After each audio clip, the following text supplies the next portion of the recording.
always admired storytellers, Charles Dickens, Edgar Allan Poe, William Shakespeare, and in my radio life, Ira Glass, Jad Abumrad, the Kitchen Sisters.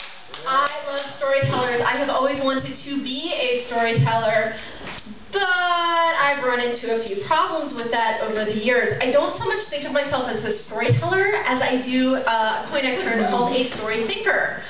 I have stories in my head all the time, fictional stories. Watching Donna's presentation, I got an idea for yet another story. I think of stories all the time, but the problem is when I go to write them down, something bad kind of happens. I have a nemesis. You may have met him. It is the blinking cursor on the blank screen. Every time I go to write something down, I choke. No matter how many ideas I have, I face that blinking cursor and I freak out.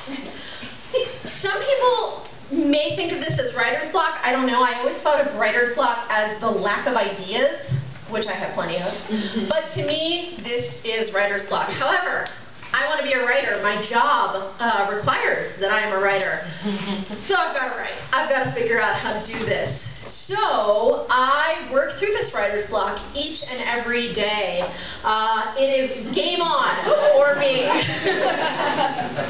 I get a story and I've got to do it. A lot of times I'll go out in the field, I'll come back with really great tape, and I've got to figure out how to write this story down. Or I'm writing about this great band. Got to do it. I want this band to get some press. How do I do it? Well, I start out with pen and paper. Eliminate the problem, right? Well, it helps, trust me. I have much better luck writing with pen and paper than I ever had on the computer. You put me in front of a computer, I freeze up, I choke, you put a pen in my hand, and I start scribbling like there is no tomorrow. I am all about handmade. The bonus of pen and paper is that I don't just write linearly. I am writing all over the paper. I'm making arrows. I'm drawing little smiley faces and exclamation points next to things I really like, next to things I want to emphasize. Handmade is where it's at. I also, and this sounds a little crazy, I talk to myself when I write. I admit it. It's all good. My mom says I've been talking to myself since I was very young. Maybe it's an only child thing, I don't know, but it certainly helps when you're writing for radio to talk out loud. Now, if you're not comfortable with this, I have some advice from Laurel Susan Stamberg of Public Radio. She says get a house cat. Now, it doesn't have to be these two who I happen to live with. A house cat can be a person, it can be an animal. Get a pair of ears to listen to you. A lot of times you will figure out the problem just by speaking it out. It's really great. Get a house cat, it helps. If you hit a wall, which it happens. You know, sometimes you get going and it's great and it's awesome and you're doing it and then all of a sudden, nothing. You have problems with the transition. You're trying to figure out how to end the thing. That's my big problem. Okay, so what do? It happens.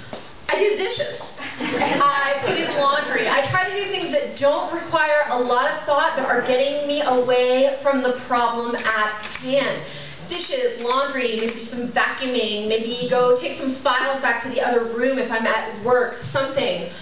But there's one thing you gotta do, and I have problems with it all the time. Avoid the internet. Don't do it. Don't check your email. Don't do it. As many times as I say, oh yeah, I'll just check my email, or I'll upload this thing, or whatever, it is a time suck. 3 hours later, you'll be like, where am I? What am I doing? What's happening? I don't know what I was doing. It's bad. It's really bad. Even when you're researching, you fall into this sea of holes. A couple days ago, I was researching something about the Wright brothers. I just needed to fact check something for work. 3 hours later, I am on this historical database reading the obituary of a madam who lived in my neighborhood in Dayton in like 1913. All right. Really interesting, but that was not what I was working on. Best advice I ever got from my boss, go for a bike ride. I am lucky enough to work at a place where we have a staff bike. I had problems writing a story. I took a couple spins around the block, came back, wrote it, finished it. It's great. Any sort of physical activity, just get up, walk around. It's wonderful. Get away from your desk for just a few minutes. If you can't go on a bike ride, just walk.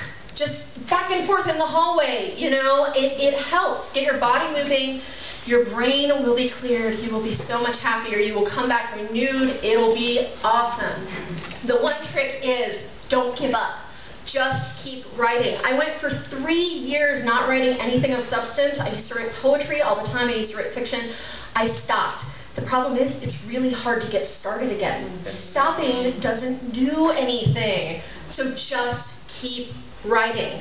What I have done is I have forced myself to write every day. Now, a lot of writers, they make a schedule. They get up in the morning, they write, or they write an hour before they go to bed.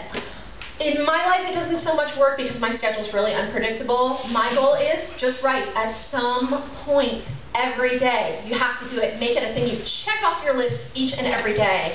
And don't be afraid to write outside your box. A lot of times, I want to write something that's relevant for work, but sometimes I challenge myself. Sometimes I've had a really bad day and I'm like, you know what? I'm going to write a haiku about that person that made me mad in the parking lot. Stay in shape. Keep your writing muscles in shape. Write, write, write. I can't emphasize it enough. You've got to keep doing it because if you stop, that halts your progress. You're only going to get better. You're only going to get over whatever is blocking your writing by writing. And that's what I do. That is how I do it. Or, worst case scenario, you can change the topic for your Pecha Kucha talk and make it about writer's block.